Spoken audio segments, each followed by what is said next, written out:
উপস্থিত লোকচালা যুবদলের নেতৃবৃন্দ, পৌর যুবদলের নেতৃবৃন্দ, উপস্থিত ৯ নং ওয়ার্ড বিএনপির নেতৃবৃন্দ,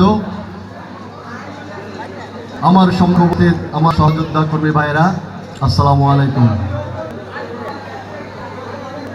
বাংলাদেশের স্বাধীনতার শহীদ প্রেসিডেন্ট জিয়াউর প্রাণিত হলে যুবদল সাবেক মুরবাবেগার মনোবলে তারুণ্যের অহংকার তারেক রহমানের বাহুবল এই যুবদল 1978 সালে শহীদ প্রেসিডেন্ট জিয়াউর এই যুবদল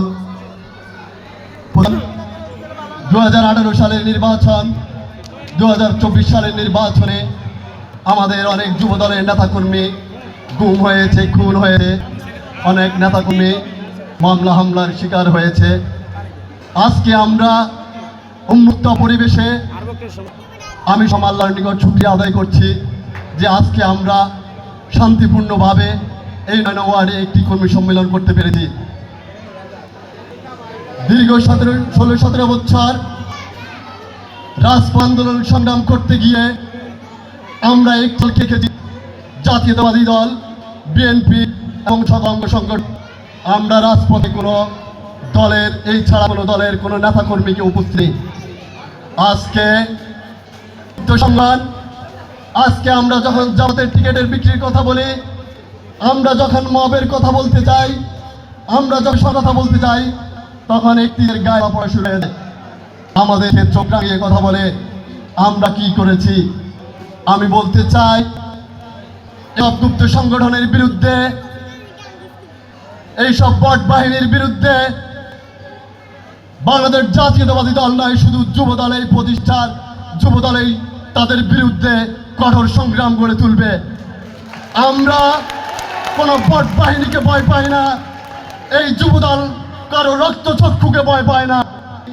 আমার এই যে আজকের কর্মীদের, আমার সহযোদ্ধা ভাইদেরকে বলতে চাই, এখানে গুপ্ত বাহিনী দেখা হবে, যেখানে বট বাহিনীর আলোতে সেইখানে যুবদলের দুর্গ গড়ে তুলবে।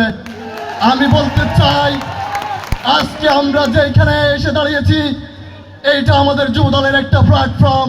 এই প্ল্যাটফর্মকে কঠিনভাবে আমাদেরকে দীর্ঘ শক্তি নিয়ে এটাকে আরো শক্তিশালী করতে হবে। আজকে আমার এইখানে অনেক নির্যাতিত নেতৃবৃন্দ আছেন। আমরা যখন 2024-এর গণ অভ্যুত্থানের ছাত্র আন্দোলনে গিয়েছিলাম, সেইখানে আমাদের অনেক নেতাকর্মী আহত হয়েছে, কিন্তু তাদেরকে বলা হয়নি যে 24-এর মুক্তিযোদ্ধা, তাদেরকে আর উপহাস করা হয়েছে। এইসব কুখ্যাত এবং যারা এই দেশের নিয়ে বট বাহিনী এবং গুপ্ত সংগঠন তৈরি করে, আমরা তাদের বিরুদ্ধে যুবদলেই ইনশাআল্লাহ মোকাবেলা করব। আজকে এই প্রোগ্রামকে আপনারা এই সুন্দরভাবে সাফল্য করার জন্য আমি আমার পক্ষ থেকে এবং ৯ নং ওয়ার্ড যুবদলের পক্ষ থেকে আন্তরিক ধন্যবাদ জানাই। এই বলে আমি আমার বক্তব্য এখানে শেষ করছি। ভারত জিন্দাবাদ, ভারত যুবদল জিন্দাবাদ, বাংলাদেশ জাতীয়তাবাদী দল জিন্দাবাদ, জিয়াউর রহমান।